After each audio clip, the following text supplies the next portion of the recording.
Yeah, let's come to your school education, primary school, the city, even the name of the school, ambience of the school. Okay. Starts from the primary, then we finish in this question all your education. Okay, I went to elementary school at Lincoln Elementary School in Torrance. I walked to school with friends. It was about 1 mile away.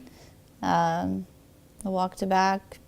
I think I was pretty much a shy child, although my parents say that I wasn't, but I felt that way. Then I went to middle school, which was across the street from my home, Casimir Middle School, and then high school was North High High School. And then to college, which was the junior college, El Camino, it's local. And then to California State University in Los Angeles.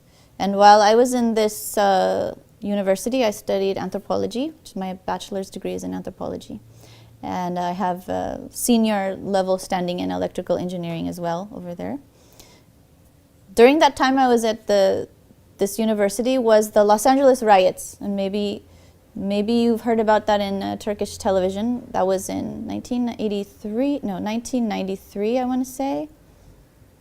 I'm not sure about that year, but it was a very big riots in Los Angeles where the African Americans, mostly group, felt because somebody got beaten up by the police, then that whole community started rioting.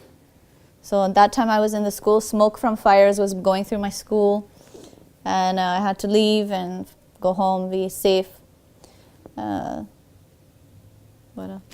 Do you have bad or good memories even from primary, secondary school, high school, and university? I remember being one bad memory I have from elementary school was just playing, and one boy who was much bigger than me ran up to me and hit me on my head with his metal lunchbox, and I passed out. I fell down, and I don't remember. And I guess one other boy saw it, and he went into the school administration and got the nurse and came out, and I woke up on top of the lunch tables. And this, I remember, was, and I remember the face of that boy, and thinking something must be wrong with him. Why would he do that to me? And knowing that something wasn't right. Maybe he had some mental, problem. And I wasn't angry at him. For some reason, I knew he wasn't right, and I should just forgive him for that.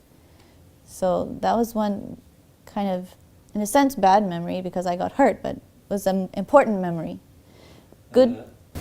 What was Emmy according to your teachers? Which kind of student she was? I think my teachers would say that I was a smart student, but I did not apply myself as much as I should. That's probably what they would say. Did you make sport in the school? No, I'm very bad in sports, so very bad. You didn't interest something else, just you study your lectures, huh? No, my parents, my mom, she took me to ballet classes and gymnastics classes. And we would ride our bicycles in front of our home and play, but in like organized sports, I never did those, soccer or basketball or anything like that. I didn't do those. Okay. Let's come to your working. You finish your university. Where did you work? I mean, how did you work? Which job did you work? In which places? Okay. Good or bad memories? I started working before I finished school. I started working, babysitting people's houses to make money. My parents didn't have a lot of money, so I knew that I had to start learning how to work. So I worked from very young, like 13. And from there I worked in an ice cream store, and I worked as a secretary in a law office. I worked different jobs like that. Finally, when I graduated college, I worked in a finance company of Nissan Motor. It was called Nissan Motor Acceptance Corporation. So it's the finance company of Nissan. And I was there for 7 years before I had my first daughter, and then I quit. Since then, I've been doing other things, though. Since then, I have been Right now, currently, I am an employee of our mosque as the office manager. Before that, I also was on the board of my daughter's preschool, president and secretary of that. Try to look only to me, nowhere else. Okay.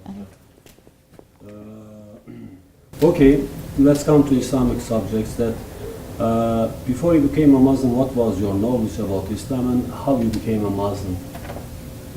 This fourth question you can explain, but this is the try to make it long, like composition, you know. Okay, so what I thought about Islam, and then how I came to it. Yeah. When I was in college, I started knowing some Muslims. And I didn't know of them as Muslims so much, but after I got to know this group of friends as Muslims, and I started realizing that this group of people, they were so respectful to their parents.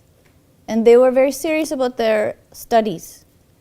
And they had a respect for life in general. And that was a new idea to me. And this stayed in my mind. While I was studying, especially this it doesn't seem so important, but to me it was very important. I was in a physics class, studying physics. And the second law of thermodynamics, I think it's called. It's the law of entropy, which says that chaos is inevitable. The only thing to stop that is work. Work is what work is what you use to balance chaos. So over time, things will get worse and worse and worse all by themselves if you don't do anything. And working hard keeps things in order. So this idea seemed very natural to me. Yes, all my life, this is what I'm doing. I'm working hard to make my life in order. Working hard to make my life in order. When I learned about Islam, and I realized there's so much work to being a Muslim. There's the fasting. There's the praying 5 times a day with wudu. And there's the restraint. Then there's holding your tongue. There's so many aspects to Islam which take effort. So later on when I learned about Islam and all the work that I need to do, it made sense to me that Allah would require us to do work, would require us to stay in order. That's how we keep everything from getting worse. This made sense to me. When I got married, on my wedding day, we had a Muslim wedding and we had a Christian wedding because I didn't convert yet. I was not still Muslim at that time. And the imam that married us made me say Shahada, but I did not know that I was saying that. I just repeated those words. And my heart was not against Islam. I just had not accepted it yet. And then sometime after we got married, I knew we had to come to common ground, my husband and myself. I didn't want us to be separate religions. And I asked him, so are you going to be Christian?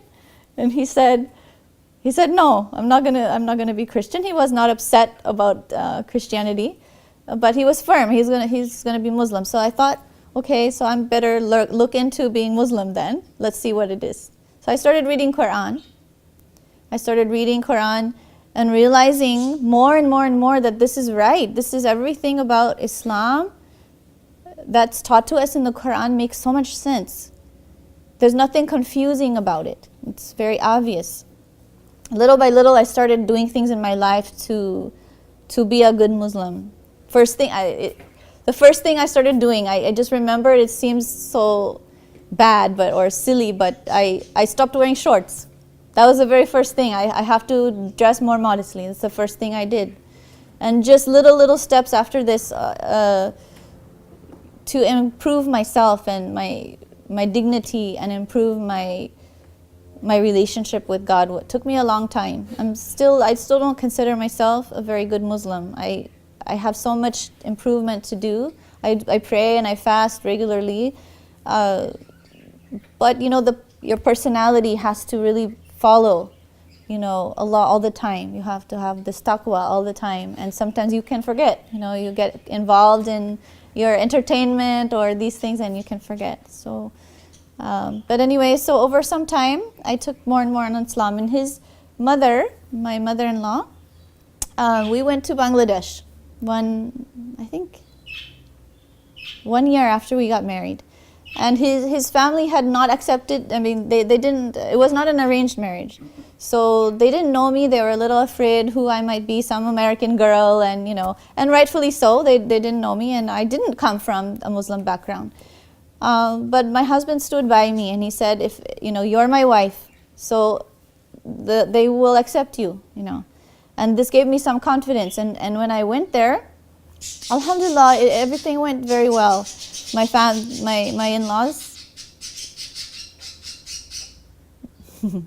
in-laws, they accepted me, and they loved me very much. And I remember my mother-in-law in Bangladesh, their home is a modest home, and the room has one bed and a chair and nice dresser for the plates and all that. And she sat me on the chair, and she sat on the bed, and she said, La ilaha illallah, over and over.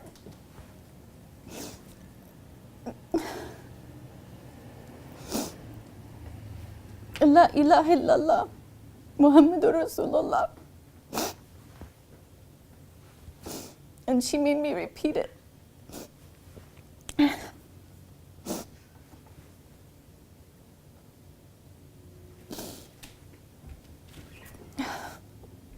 I didn't know what I was saying.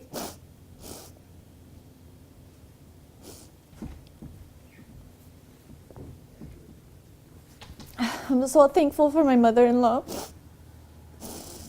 who tried to bring me to Islam and be kind and forgiving of me. She was a wonderful woman.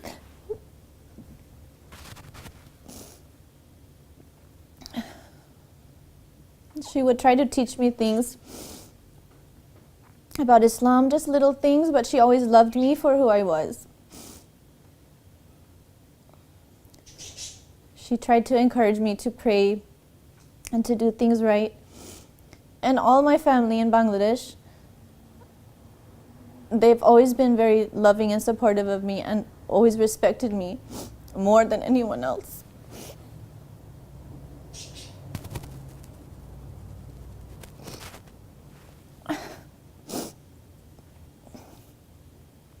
My mother-in-law came to visit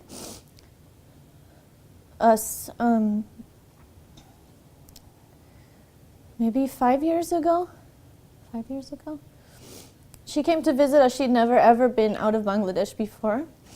And I feel selfish that she came to visit us because we never sent her for Hajj. And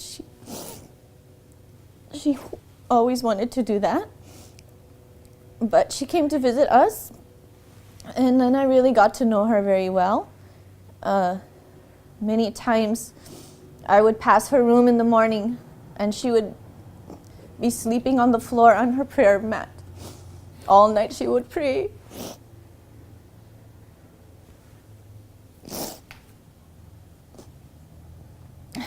She kept her Quran in her bed, under her pillow, so she can read it all the time.